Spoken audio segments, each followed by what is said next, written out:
Syracuse's football season did not go as expected after Fran Brown's stellar first year. This season, the team finished 3-9, which was dead last in the ACC.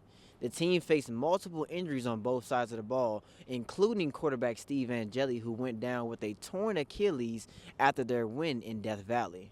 Syracuse hopes to get healthy and also pair their five-star recruit Calvin Russell with Angeli next season to improve. The National Weather Service is currently looking out for another East Coastal winter threat this weekend. Central New York could be affected in back-to-back weeks by snowstorms, but there's a good chance this weekend that the storm will not hit. However, it will not hurt to prepare. If you thought five-star recruit Calvin Russell's first game in the Dome would be in pads and a helmet, then you would be wrong. He's lacing up with the basketball team tonight against Florida State, where he's going to be the first player since Donovan McNabb to play basketball and football at Syracuse University. Coming into Saturday's matchup between the North Carolina Tar Heels and the Syracuse Orange, the Tar Heels were without their star freshman forward Caleb Wilson. Now, despite Wilson being out, Henry Vessar stepped up big in this game, scoring 19 points, a team high, leading the Tar Heels over the Orange 77-64. With just 3 games left in the season and NCAA tournament dreams being slowly put to bed, Syracuse looks to finish out their season strong. They have a stop in Winston-Salem where they take on Wake Forest that leads right into their next matchup against 24th-ranked Louisville. The family involved was then taken to the hospital and treated for bite wounds. However, the 4-year-old is still in surgery with multiple chest wounds. We will give you an update on his situation and as well as the dogs who are currently being tested for rabies. On the Onondaga Nation, Rece Allen, NCC News.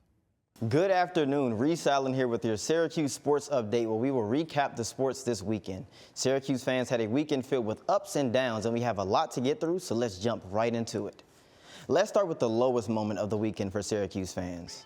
The Orange faced off against Notre Dame with a crushing loss of 70-7. Notre Dame scored 35 points in the first quarter, including this pick six Joseph Filardi threw on the first drive of the game to Jalen Stroman.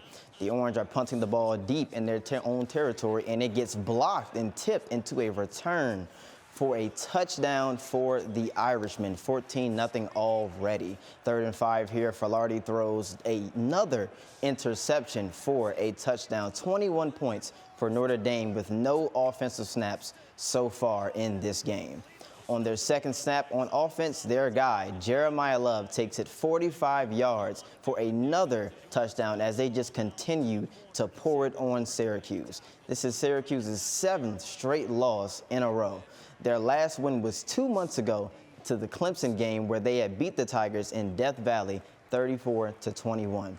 This is their last time that Steve Angeli had played for the Orange, and he was on a hot start this season, being one of the top passers in college football before going down with a torn Achilles.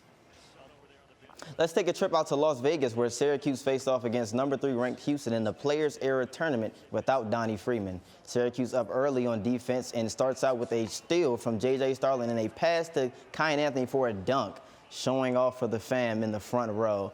Anthony swings it to Tyler Betsy for a sidestep 3. He loads it up, and it's good. Betsy was the leading scorer for the Orange in this game, dropping 16 points on 4 threes. Syracuse down. Nathan George finds William Kyle and punches it on Joseph Tugler. Some authority right there with that one. CBA quarterback Grady Dixon drops back, looking for a receiver down the field and into the end zone. Bennett's coaching staff got a little fiery in the second half as 3 coaches were ejected in this game. CBA seals the deal on this one, winning their 40th game in a row on to Saratoga Springs for the Class AA championship. The Bills win this matchup 26-7 and still sit behind the Patriots in their division and are at the end of the playoff picture at 7th in the conference. And that wraps up all we have in this Syracuse Sports Weekend. Thank you for tuning in Syracuse. Rece Allen, NCC News.